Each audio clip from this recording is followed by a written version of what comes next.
এরপরে প্রশ্ন হলো, আমরা অনেক সময় বিপদে পড়লে মানত করি, আল্লাহ তুমি আমাকে বিপদ থেকে উদ্ধার করলে টাকা দান করব, মানুষ খাওয়াবো, গরু ছাগল ইত্যাদি দিব, এটা কি আল্লাহর সাথে চুক্তি করা হয়ে যায় কিনা?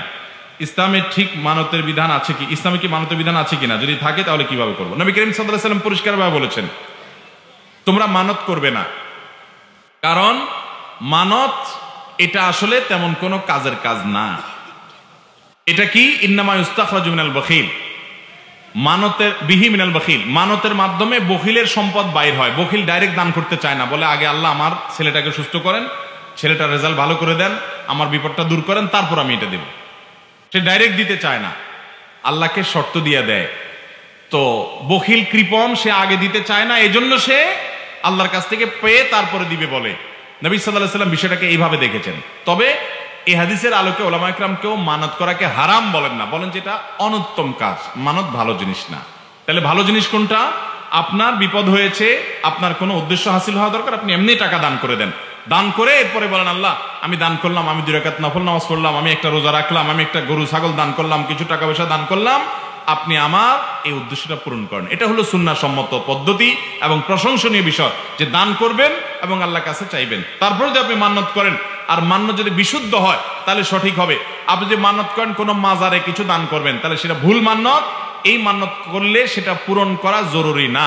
নবী সাল্লাল্লাহু আলাইহি ওয়াসাল্লাম বলেছেন, মান নাযারা আন ইয়াসি আল্লাহ ফালা ইয়াসিহি, যদি কেউ কোনো গুনাহের কাজ করার মান্নত করে তাহলে সে গুনাহ করতে পারবে না। এরপরে প্রশ্ন হলো, আমার বাচ্চার বয়স 14 মাস, আমার স্ত্রীর সিজার হয়েছিল, আমি আগামী 4-5 বছরের ভিতরে বাচ্চা নিতে চাচ্ছি না। আমার প্রশ্ন, জন্ম নিয়ন্ত্রণ, ইমপ্ল্যান্ট, কপারটি এসব পদ্ধতি ইসলামে জায়েজ হবে কিনা, অথবা ইসলামের জন্ম নিয়ন্ত্রণের কোনো পদ্ধতি আছে কিনা? দেখুন, যদি এরকম হয় কারোর যে বাচ্চা সিজারে হয়েছে আর বাচ্চা নেওয়া যাবে না, ডাক্তার বলেছেন এখন বাচ্চা নিলে মায়ের জীবন হুমকির মধ্যে পড়বে, তাহলে আপনি অবশ্যই জন্ম নিয়ন্ত্রণ করতে পারেন। কিন্তু জন্ম নিয়ন্ত্রণের স্থায়ী পদ্ধতি কোনো অবস্থাতেই গ্রহণ করা উচিত নয়। কপাটি ইত্যাদি এগুলো লং টার্মের জন্য করা যায়, 2 বছর, 3 বছর, 4 বছর, বিভিন্ন সময়ের জন্য, তো সেটা আপনি করেন, পরবর্তীতে আবার সেটা নিয়োগ করেন। কিন্তু আপনি স্থায়ীভাবে জন্ম নিয়ন্ত্রণ করবেন, একদম আপনি জরায়ু কেটে ফেলে দিলেন, আপনি একেবারে স্থায়ীভাবে লাইগেশন করে ফেললেন, এরকম পদ্ধতি ব্যবহার করা জায়েজ নাই।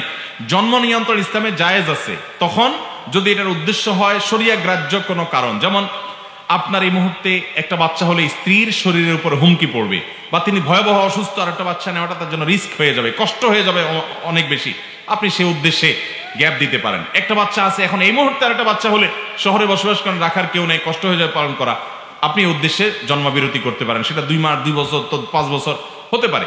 কিন্তু যদি উদ্দেশ্য হয় এই যে আমি কি খাওয়াবো, এটা যদি উদ্দেশ্য হয় তাহলে সেটা জায়েজ হবে। আল্লাহ তাআলা মানুষের রিজিকের দায়িত্ব নিছেন, আপনি এই চিন্তা যদি সন্তান আপনি না নেন,